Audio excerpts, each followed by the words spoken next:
UMT sentiasa berusaha menjadikan mesej lautan ini sampai pada masyarakat dengan pelbagai cara.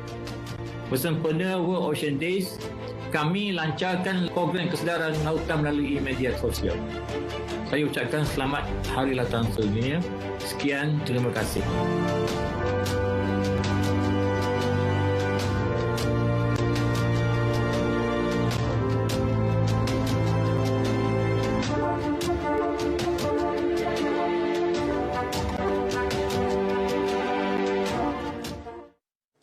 Dikatakan vitamin C.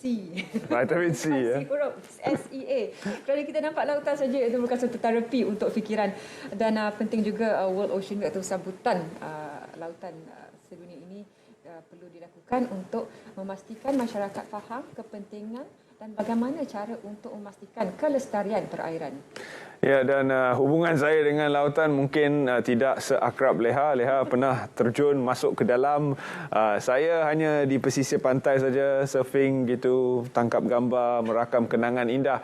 Tetapi hubungan kita dengan lautan jauh lebih daripada itu. Kita memerlukan sumber makanan dan juga kelestarian untuk kehidupan kita sebagai umat manusia amat bergantung kepada lautan itu. Kita bersama dengan Profesor Dr. Mazlan Abdul Ghaffar yang sedang menjalankan fungsi Naib Chancellor di Universiti Malaysia Terengganu UMT. Terima kasih Profesor kerana sudi bersama kami. Baik, Prof. Assalamualaikum. Waalaikumsalam, Prof. Sebagai pembukaan, UMT memang terkenal dan memang diketahui dari segi prestij kepakaran yang dilahirkan dari UMT berhubung dengan dunia marin. Untuk sambutan World Ocean Week ataupun sambutan Laut Sedunia ini, apa yang dibariskan dalam program sambutan untuk UMT sendiri? Okay, terima kasih. Pertamanya, saya nak ucapkan ribuan terima kasih kepada pihak SPM, RTM 1, khususnya kepada Zaleha dan Terence. Okey, kalau kita lihat peranan UMT dalam sambutan World Ocean Days dunia dan juga World Ocean Weeks di peringkat UMT dan negara Malaysia kita, yang mana sejak 2013 lagi UMT telah terlibat menganjurkan World Ocean Weeks ini, dan sejak bila kita mengalami pandemik COVID-19 ini sejak tahun lepas, kita telah teruskan hasrat kita dengan mengadakan secara online secara online sejak 2 tahun lepas sehingga sekarang, tahun ini 2021 pun kita buat secara online, yang mana impaknya adalah secara berterusan kepada mengikut objektif awal atau hasrat awal kita mengadakan sambutan World Ocean Week sini. Ya. Jadi ianya kita tetapkan mengikut takwim yang telah ditentukan dengan 18 program yang kita telah tentukan untuk sambutan tahun ini, dan dia akan melibatkan pelbagai lapisan masyarakat, terutamanya daripada pelajar sekolah rendah, sekolah menengah dan juga masyarakat tempat, serta kalau kita perlu tengok lagi adalah yang penting sekali adalah kesedaran, awareness terhadap kepentingan sumber lautan ini, kepentingan sebagai sumber kehidupan, dan ianya perlu dilestarikan sepanjang masa ya. Ya. Prof, dalam komuniti yang Prof sebutkan untuk berkongsi kesedaran tentang World Ocean Week ataupun World Ocean Day ini, Prof, bagaimana pula kita tahu sekarang walaupun industri pelancongan tidak berlangsung, tidak berjalan sebaiknya, bagaimana pula kepekaan ataupun kesedaran daripada pihak pengusaha resort dan juga pusat pelancongan yang berkait rapat dengan lautan, bagaimana mereka juga perlu menjadi sebahagian daripada sambutan ini? Ya, betul Zaleha. Sebenarnya kepentingan sektor pelancongan di Malaysia ini, sebenarnya apa yang penting adalah kesedaran pihak mereka dalam kita menjamin kelestarian sumber lautan ini. Jadi walaupun kita lihat sektor pelancongan ini berkait rapat dengan lautan sebenarnya. Kalau kita lihat di Terengganu sendiri pun kita lihat sumber tarikan pelancong adalah keindahan lautan serta persetaran lautan pulau-pulau di sini kan.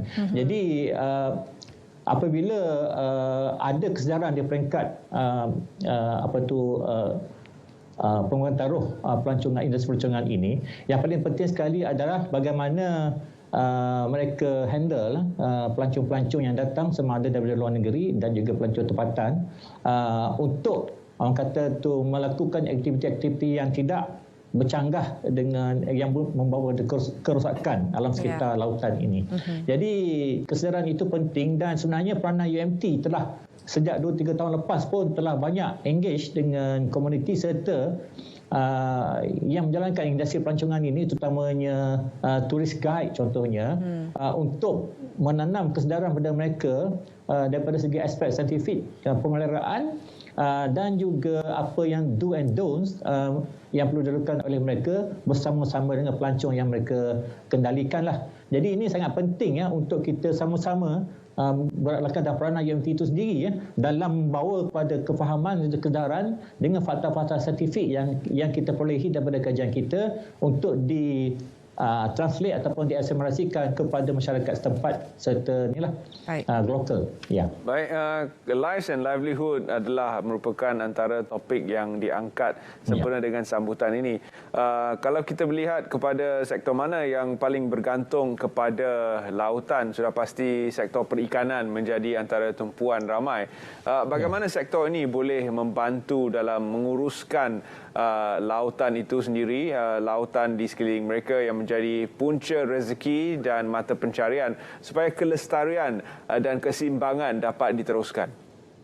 Ya, ini adalah sangat penting. Kalau kita lihat mengimbau balik sejarah bagaimana Malaysia terlibat dalam aktiviti pemeliharaan ini sejak orang kata tu Rio Summit 1992, kerajaan kita telah turut serta untuk mengambil bahagian dalam aktiviti World Summit ini, dan akiran dari situlah lahirnya pada September 2015 kalau tak salah saya, iaitu lahirnya SDGs 17 SDGs Sustainable Development Goal melalui World Economic Forum. Jadi di situ kita lihat kesedaran untuk pemeliharaan ini makin lagi orang kata membara dengan lahirnya orang kata tu kempen-kempen ataupun inisiatif oleh United Nations sendiri dalam Ocean Decade of Science for Sustainable Development misalnya sejak tahun inilah 2001. Jadi dalam masa 10 tahun akan datang 2001 hingga 2030 ini kita melihat bahawa sektor yang sangat berkait rapat dengan sumber kelautan ini adalah terutamanya adalah nelayan contohnya dan juga masyarakat pesisir pantai. Jadi kesedaran pada mereka ini sangat penting demi untuk orang kata tu kelestarian sumber ini, bagaimana kepentingan sumber kepada manusia sejagat serta manusia setempat serta kelangsungan sumber ini perlu diteruskan untuk anak cucu kita misalnya. Kalau kita lihat FAO, pernyataan oleh FAO 2-3 tahun lepas, yang mana 2048 adalah tahun orang panggil itu D-Day bagi kepupusan sumber lautan misalnya kan. Jadi kita nak elakkan fenomena ini berlaku dengan memastikan 10 tahun 2001 hingga 2020 ini kempen-kempen ini boleh menyedarkan masyarakat setempat khususnya dalam penggunaan pukak-pukak yang musnahkan misalnya kepentingan untuk menjaga kebersihan sumber lautan dengan mengurangkan input plastik dalam sistem lautan contohnya. InsyaAllah kita dapat mengelak fenomena kepupusan sumber lautan ini pada 2048 misalnya kan. Jadi 10 tahun ini sebenarnya adalah satu masa yang sangat getir bagi umat manusia sejagat lah. Itu sebabnya kita kempen United Nations ini diadakan 10 tahun, diberi masa untuk kita melihat balik kaedah-kaedah serta pendekatan yang perlu dilakukan untuk orang kata tu mengelakkan perkara-perkara katastrofik yang mungkin berlaku masa akan datang. Jadi kita dengan melalui kempen inilah UMT tidak ketinggalan untuk meneruskan agenda ini dengan kepakaran yang ada di universiti ini, insya-Allah. Prof. Doktor juga barangkali ada yang terlepas pandang kepentingan terumbu karang sebab terumbu karang juga menjadi habitat kepada hidupan marin yang menjadi sumber makanan kepada manusia. Dan UMT banyak terlibat dalam proses fertigasi restorasi batu karang. Dan bagaimana boleh dikembangkan lagi kesedaran ini supaya perhatian kepada terumbu karang juga diberikan perhatian yang sepatutnya supaya food supply ataupun bekalan makanan itu tidak terjejas kerana sekiranya kerosakan terumbu karang itu memberi kesan kepada bekalan makanan nanti. Okey, terima kasih Zaliha. Okey, soalan ini sangat penting sebab kalau kita lihat Malaysia mempunyai terdiri daripada lebih 45 buah pulau yang telah digazetkan sebagai orang kata taman laut Malaysia ya.